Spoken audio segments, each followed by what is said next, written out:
Здравейте хора, днес ще правя видеоклип на тема видове учители. Първо, строгата. То деца, днес ще говорим за множението и делението. Нио, остави телефона!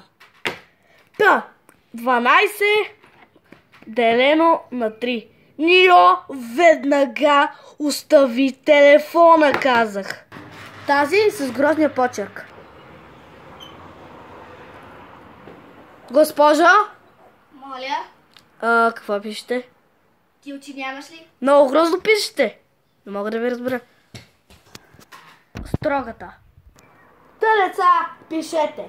Обиколката на равностранен триъгълник 27 см. Пиши, бе! 27 см. Скоба.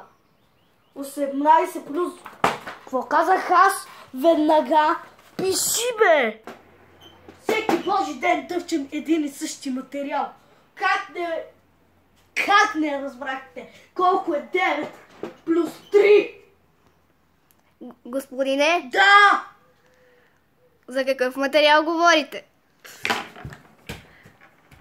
Та хора, забравих да кажа, че предишното ми това беше нервакът. Сега следва тази с телефона. Ако ще ми каже колко е 9 по 9 плюс 18? Колко пъти съм казала без телефони в час? Госпожо, това е вашия. Да, вярно. Ало, Манче, какво става?